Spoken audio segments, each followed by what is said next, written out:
Good morning mga Lods. Ayan, at tayo ay mag-aalmusal na naman mga Lods para tayo ay makapag-prepare na sa ating duty mga Lods. So, siyempre, before tayo mag-duty mga Lods, kailangan nating kumain na muna para may panlaban tayo mga Lods. No? Kaya siyempre po, good morning po sa lahat at God bless po sa atin. So, ito mga Lods, itong ulam natin ay adobo mga lods, adobong pusit. Ayan. Pusit pa mga lods. Adobong pusit. Ayan. So, yung mga lods, at meron din tayong panghimagas mga lods. Ayan. Bumili rin tayo kasi para iwasan natin mga lods, no? Ayan.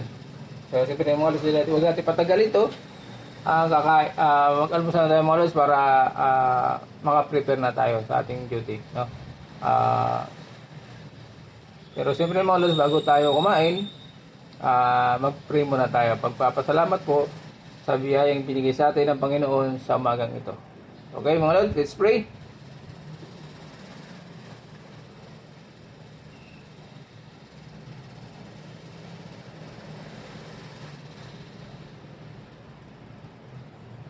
Okay mga lods, kaya na tayo.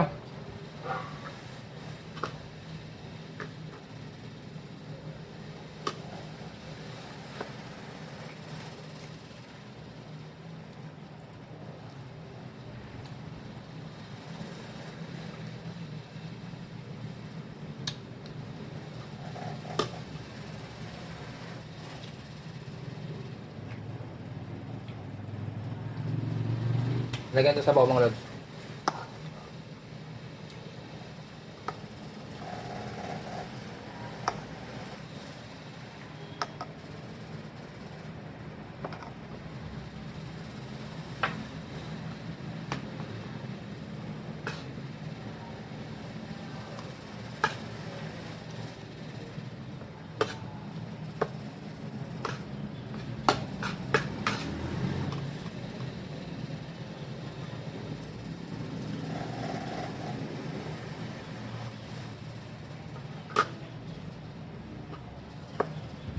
Masarap siya mga lods. Masarap pagkaluto. Adobo.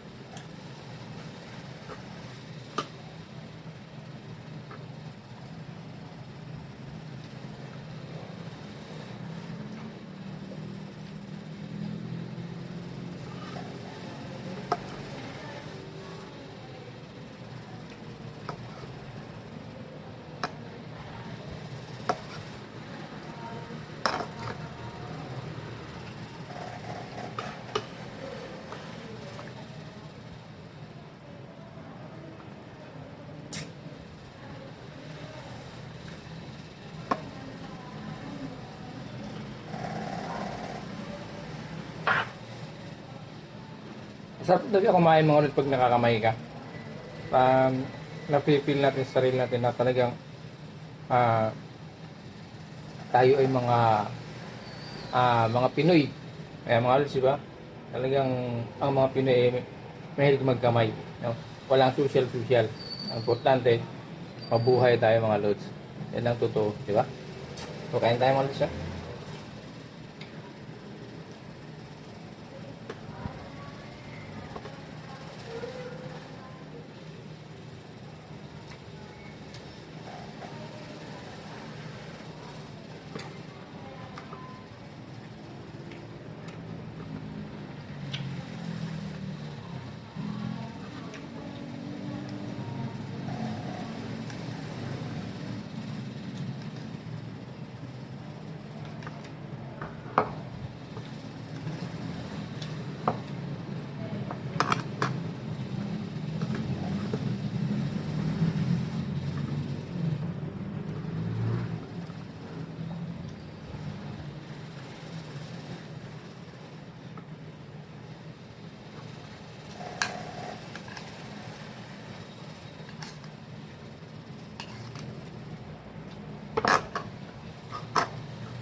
sa pangimaga sa ating mga lods.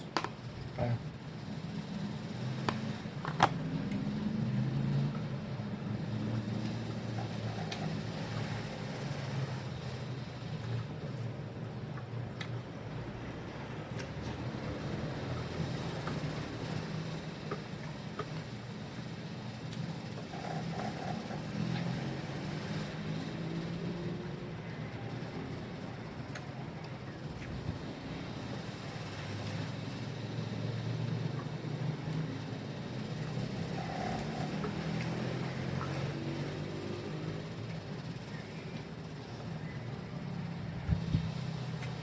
Malaki ang hiwa ng mga pusit nila mga lods.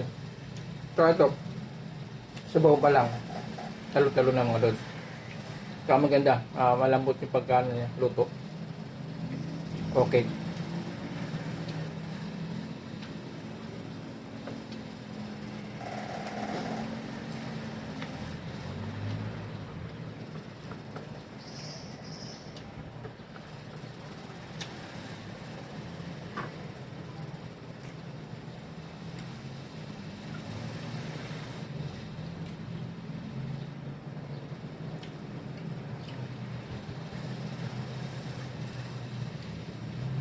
Ayan mga lods. Ayan. Tapos na yung ano natin. At susunod naman natin mga lods yung ano natin, yung prutas natin. So ayan mga lods, no? Thank you very much po mga lods. Good morning po sa ating lahat. At thank you very much po sa support na ibinigay ninyo mga lods. God bless po sa ating lahat. At tuloy-tuloy lang po tayo. Bye-bye po. Pasamantala mga lods. Bye-bye.